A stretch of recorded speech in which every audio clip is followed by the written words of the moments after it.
अहम के खिड़की से गिरने का असली सच आया राधा के सामने, जिसके बाद राधा ने खोल दी कामिनी की पोल सभी के सामने। जहां पर एक तरफ राधा को शक होता है कि अहम इस तरह से सुसाइड नहीं कर सकता, जरूर इसके पीछे कोई बड़ा राज है और इसीलिए उसी राज को पता करने के लिए राधा जुट जाती है अपने मकसद में। वहीं दूसरी ओर ही कामिनी को इस बात का डर होता है कि कहीं उसकी सच्चाई सबके सामने ना आ जाए और इसीलिए वह बार बार राधा पर नजर रखती है ताकि राधा के हाथ कोई भी सबूत नहीं लग सके, क्योंकि कामिनी को पता चल गया है कि राधा को उस पर शक है और वह जल्द ही सच का पता लगा कर रहेगी। वहीं दूसरी ओर ही अब तो राधा माँ और दादी की बात मानने से भी इनकार कर देती है और वह प्रथम के साथ भी बुरा व्यवहार नहीं करती, बल्कि फिर से प्रथम के दिल में अपनी जगह बना लेती है और इस मकसद में प्रथम भी राधा का पूरा साथ देने वाला है, क्योंकि प्रथम राधा पर पूरा भरोसा भी तो करता है।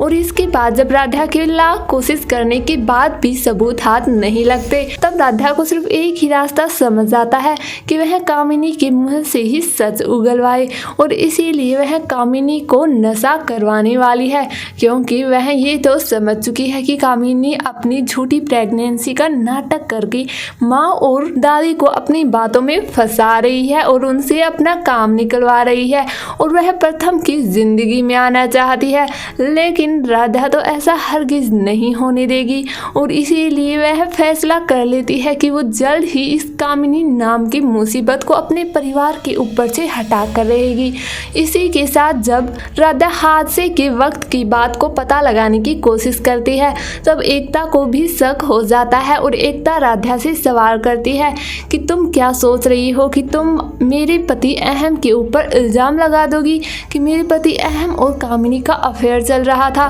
लेकिन तुम ऐसा हरगिज नहीं कर पाओगी। जिसके बाद राधा एकता को समझाने की कोशिश करती है कि मैं तो सिर्फ अहम जीजू का अच्छा चाहती हूँ और मैं ऐसा इसीलिए कर रही हूँ क्योंकि मैं जानती हूँ कि अहम जीजू सुसाइड नहीं कर सकते, जरूर उनके साथ कोई बड़ा हादसा हुआ है और ऐसा करने वाला कोई और नहीं बल्कि कामिनी ही है। जिसके बाद एकता को भी कामिनी पर शक हो जाता है। लेकिन इसके बाद आखिर कहानी क्या नया मोड़ लेकर आने वाली है, क्योंकि जल्द ही राधा के हाथ वो वीडियो लगने वाली है जिसमें साफ साफ नजर आ रहा होता है कि कामिनी ने ही अहम को खिड़की से धक्का दिया था, वह जानबूझकर नहीं गिरा। और जिसके बाद राधा घर पर पुलिस भी बुला लेती है और सबके सामने कामिनी का सच ले आती है। तो आखिर आगे कहानी में क्या होगा जानने के लिए बने रहे हमारे चैनल पर।